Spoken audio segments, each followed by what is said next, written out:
turn to Matthew chapter 28 as we start this morning. Beginning in verse 18. Then Jesus came to them and said, All authority in heaven and on earth has been given to me. Therefore go and make disciples of all nations, baptizing them in the name of the Father and the Son and of the Holy Spirit, and teaching them to obey everything that I have commanded you. And surely I am with you always to the very end of the age. We are commanded to go. We're in the middle of a two-part series. We're at the end of a two-part series called Just Go, because that's what Jesus has asked us all to do, is just go. In the summer of 2016, my wife and I and my daughter Allison, who graduates from the University of Oklahoma next week, so we're excited about that for a lot of reasons. But she went with us on a mission trip to India. And it was an interesting trip. We flew about 15 hours to Dubai, and then we flew after 3 or 4 hours in the airport to Chennai, and then from Chennai we caught an overnight railroad train to Angul. We went a lot of traveling to get to India, and we were in a poorer part of India. It was a large town. They have a whole lot different idea about hygiene than we do. They don't have a sewer system like we do, so I'll let you kind of imagine what that might look like. But we worked at an orphanage, and the people's hearts were gold. And we had such a great experience there. We went out into some of the outlying villages and preached and taught the gospel. On one of the trips, we went to this outlying village, and we would preach, and then someone in the house would host us for dinner.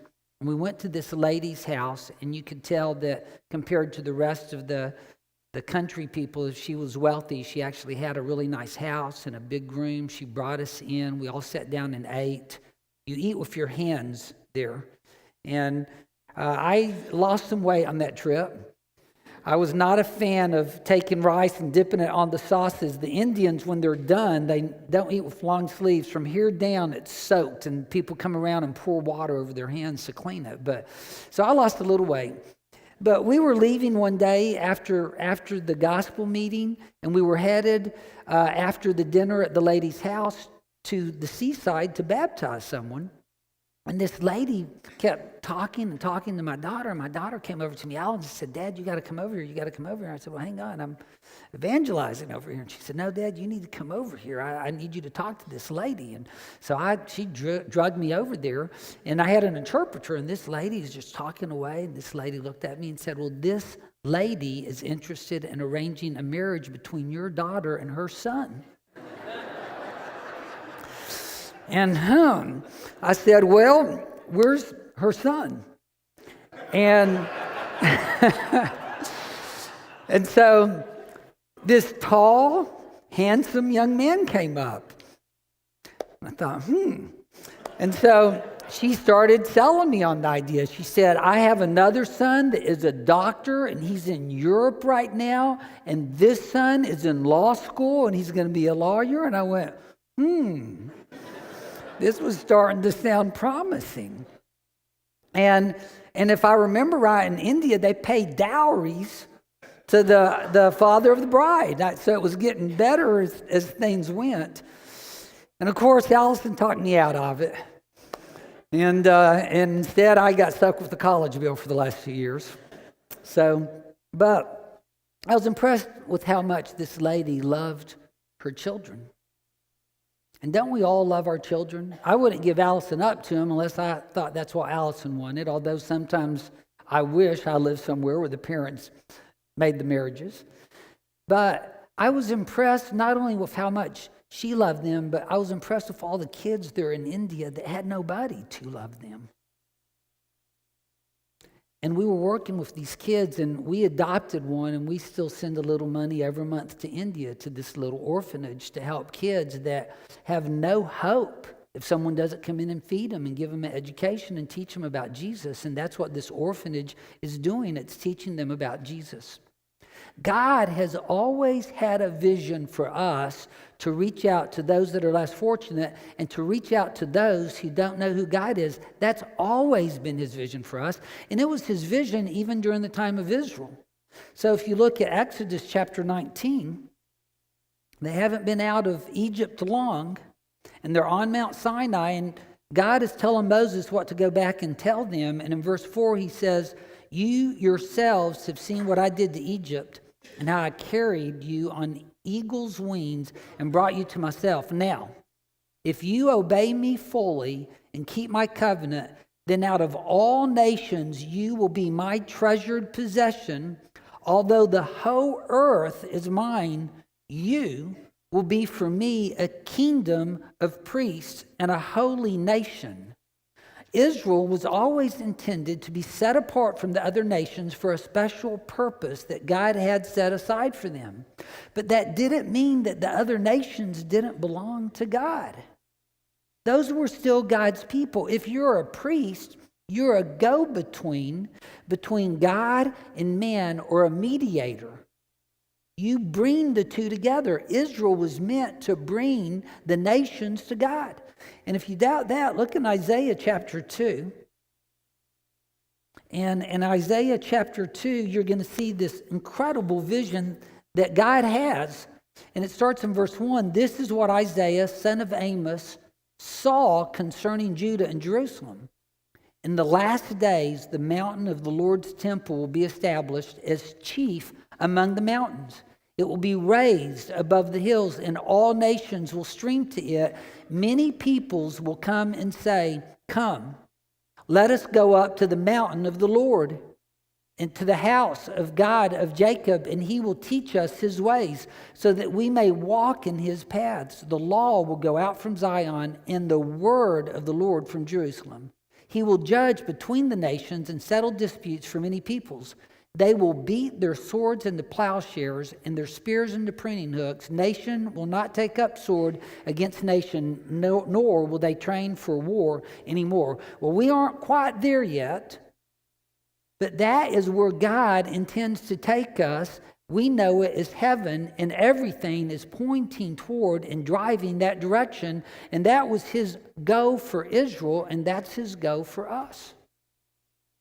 He has a mission for us. And from 1923 to 1955, Robert Woodruff was the head of Coca-Cola. And basically he said, "Here's my vision. I want in my lifetime for everyone in the entire world to taste Coca-Cola."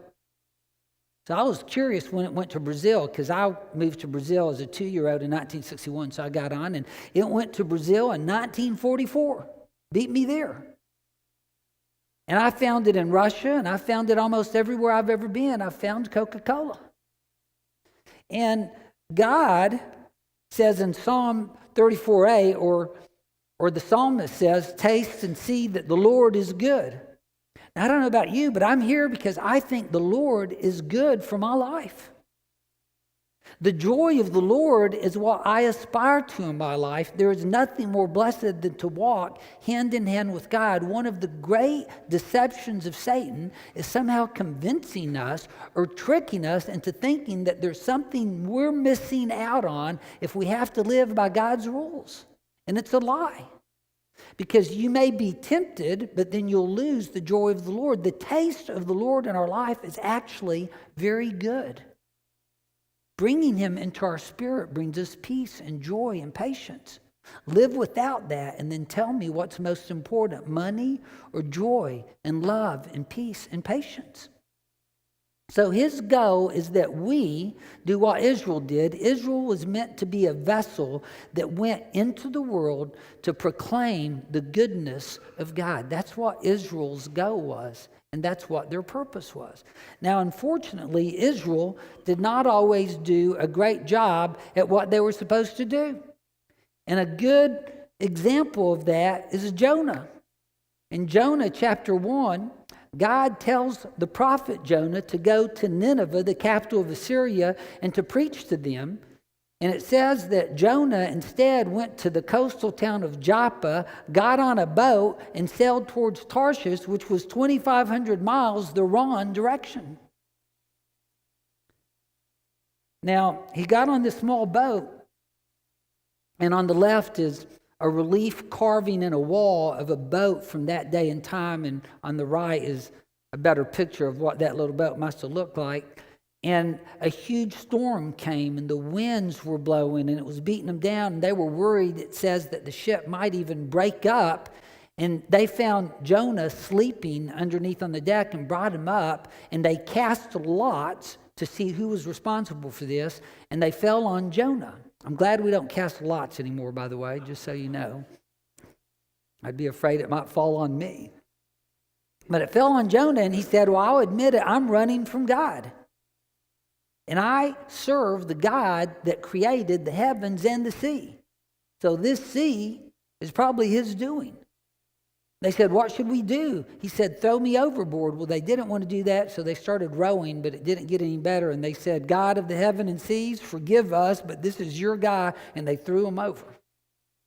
Exactly the way the story reads, too. And he was swallowed up by a fish. So I do want you to know that the reality is that when you don't carry out God's mission, you end up getting swallowed up by a fish. You really do. God doesn't have room for people or churches that aren't on his mission. He replaces them with others that are. So Jonah cried out to God. I read that again, and I didn't really see him necessarily repenting about not going to Nineveh, but he was repenting about being in the whale's tummy. And it spit him out on dry land, and he went to Nineveh, and he got there, and he preached to them, and they repented. So one of the interesting things to me as I look over this story is, who were the Assyrians? I know who they are down the road. They're actually going to conquer Israel. But he went to Syria. God cared that these Assyrians give up their evil and wicked ways and their violent ways. And Jonah went and preached to him and said, if you don't repent, God is going to destroy you in 45 days or 40 days, something like that. And they all repented. Now Jonah went up on a mountain, and he gets mad at God and says, I knew you were going to forgive him.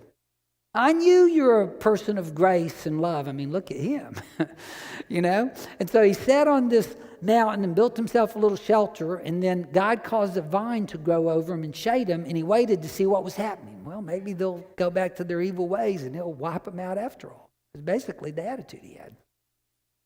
So God sends to Jonah, he sends a worm to destroy that vine, and Jonah was angry about that worm. And so in Jonah chapter 4, in verse 5, well, Jonah went out and sat down at a place east of the city. There he made himself a shelter and sat in its shade and waited to see what would happen to the city. Then the Lord God provided a vine and made it grow up over Jonah to give shade for his head to ease his discomfort. And Jonah was very happy about the vine. But at dawn the next day, God provided a worm which chewed the vine so that it withered. When the sun rose, God provided a scorching east wind, and the sun blazed on Jonah's head so that he grew faint. And he wanted to die and said, well, it would be better for me to die than to live. But God said to Jonah, do you have a right to be angry about the vine? I do, he said. I'm angry enough to die. But the Lord said, you have been concerned about this vine, though you did not tend it or make it grow. It sprang up overnight and died overnight. But Nineveh has more than 120,000 people who cannot tell their right hand from their left, and many cattle as well. Should I not be concerned about that great city? And here was the bottom line. The bottom line is, in this huge city of Nineveh, there were all these people, and they were God's people, and God was concerned for them, and Jonah was not. He just didn't care about the people. He went down there, he looked them in the eyes, he preached at them, and went back and was hoping that God would destroy him because he had a hard heart toward other people. I don't know when they started doing this, but I'm unfortunately old enough that I lived when we had rotary phones, no cell phones, no internet. We did have television pretty early on, though, so I got a lot of television. I watched the black and white set for a while in my life. Then I remember one time when they started having these shows on television, and it was about orphans that either needed adopting or orphans that you could support. And I found this online. This is from Compassion International, and it's a religious organization. And there's all these orphans there, and I remember they started showing and telling pictures of these on TV. I'd never seen that before. I was so sheltered in church and home. I'd even lived on the mission field, but they started showing all these orphans, and it pulled on my heartstrings. I was only a teenager, but I wanted to mail them money. You couldn't get online and pay for things, so you had to mail money. But I didn't have any money. So I asked my parents if we could mail some money.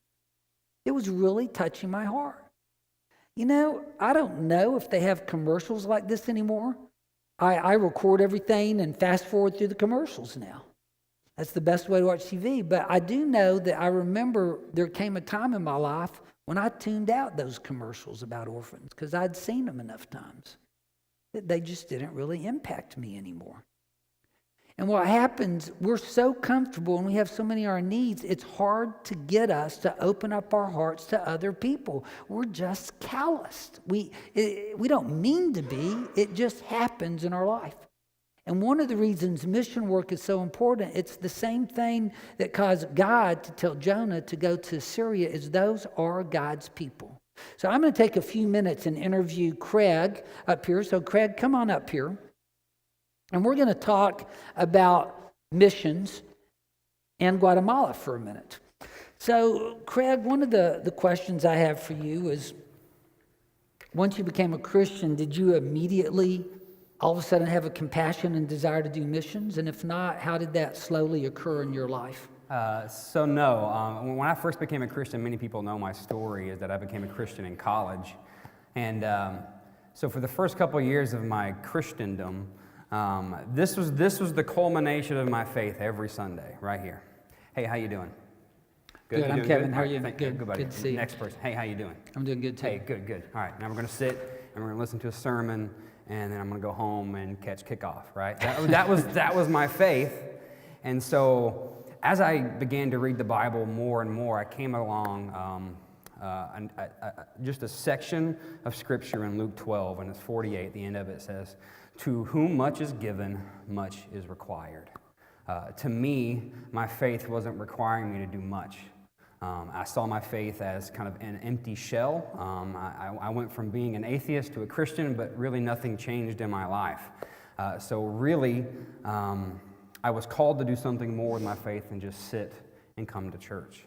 I think we're all called to do something more with our faith. So missions. How did you get interested in missions? Yeah, so I wanted to do more. I kept asking questions how I could do more with my faith, and I had a lot of really great mentors in my life who said, you should just do something new and different out of your comfort zone. And I said, I don't want to do something out of my comfort zone because I'm comfortable and it's nice and safe here, and I don't want to go to another place. And they said, well, just try it, just go, right? That's our motto.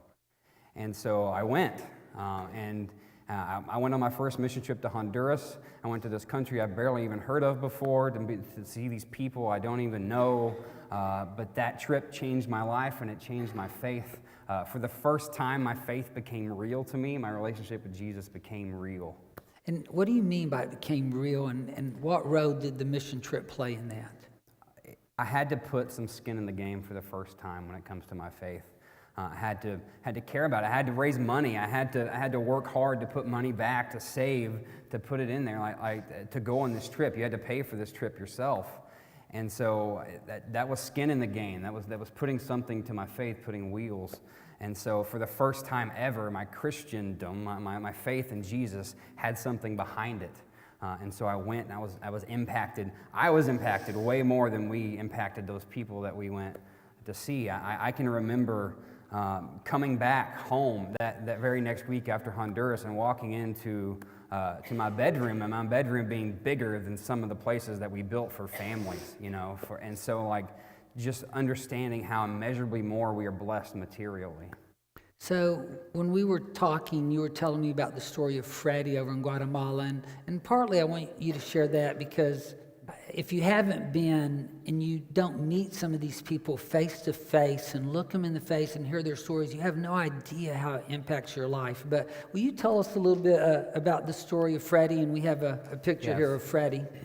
So Freddie is a Guatemalan. He's a part of the Transition House for Amor Sin Temor, which is the ministry that we have been partnering with in Guatemala. Freddie has a very simple story. It's the same story of a lot of young men in Guatemala. They grew up with nothing. Freddie grew up with a bad home, a mom who was addicted to drugs and alcohol. He grew up hard and not understanding. And so Freddie was just a part of the system there in Guatemala.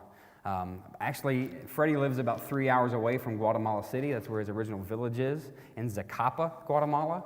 And so he was, at a very young age, at 13, one of Paul Kreitz, the missionaries in Guatemala, one of his friends owns a coffee plantation.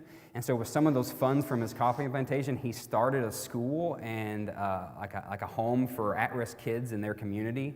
And Freddie, from a young age at 13, was kind of seen as a kid who needed that extra help. So he joined that program, but it's not really a Christian-based program. It's just a place for them to go and be safe.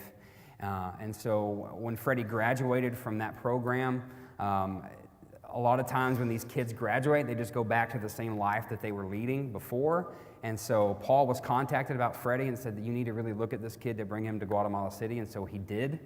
And so Freddie is now a Christian. He is someone who accepted God because of Paul and this ministry. He is discipled. He has been discipled. He has daily Bible studies. He's very active in the church there. He just last week graduated with his nursing degree. So he's becoming a nurse. His first anyone in his family to ever go to any kind of training like that ever, vocationally. And so his plans are to, when he finally finishes the next step of his nursing program, is to go back to the village that he's from and to help his family, but more importantly, be a part of the church there and to be an active member. And that's really what this is about.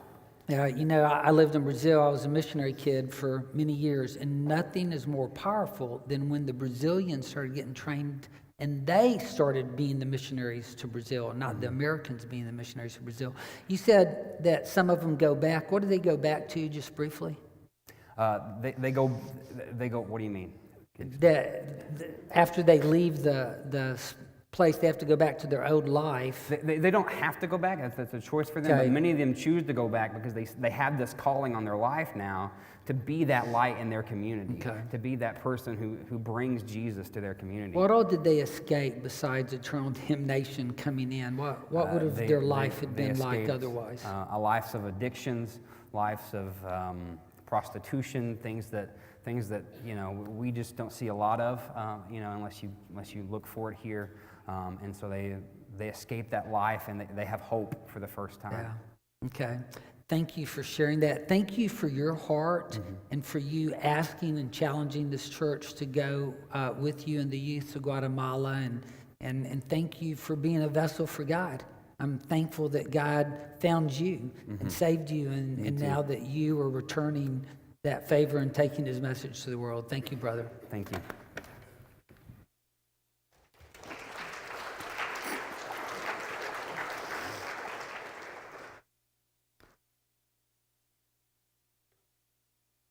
So just out of curiosity, we're going to do a little exercise here. If you were born into a Christian family, please stand up.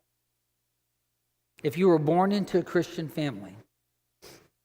Now, here's where I'm going to get most of the rest of you. If you married a Christian, please stand up.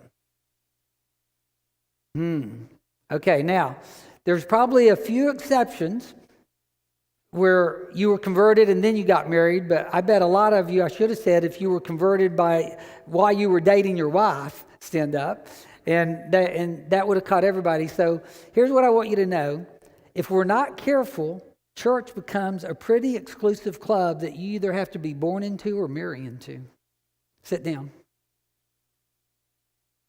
In 1 Peter chapter 2, verses 4 through 5, the apostle says this: as you come to the living stone, rejected by men, but chosen by God and precious to him, you also, like living stones, are being built into a spiritual house to be a holy priesthood, offering spiritual sacrifices acceptable to God through Jesus Christ.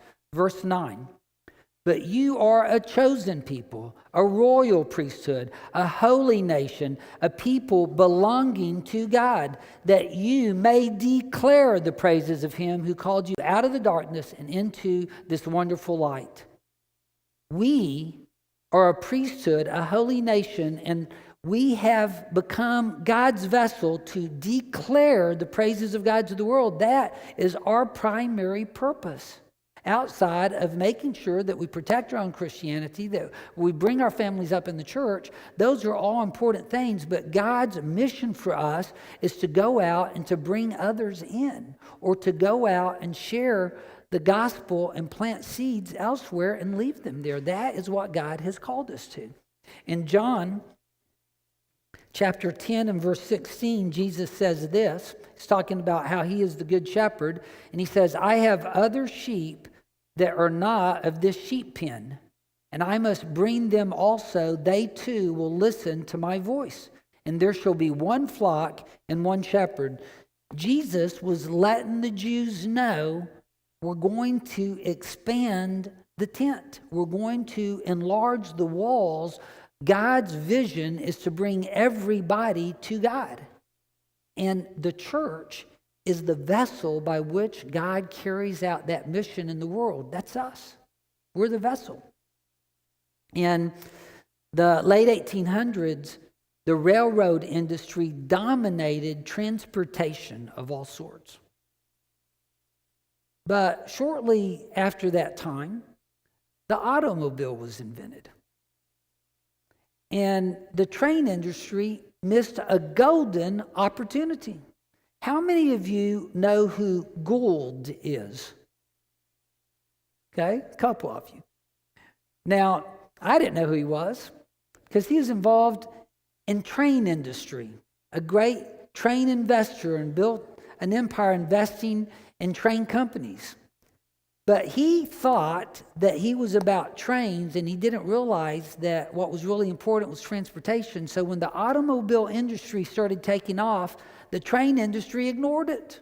They had all the money, all the manufacturing capability, all the goods and resources you would possibly need. They could have taken over the car industry, and if they had, we might have been driving a Gould instead of a Ford or a Chevy. But they missed the moment.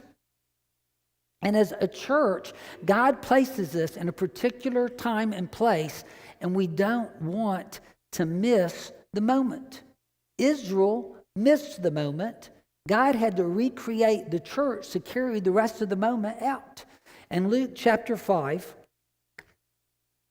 in verse 37 through 39,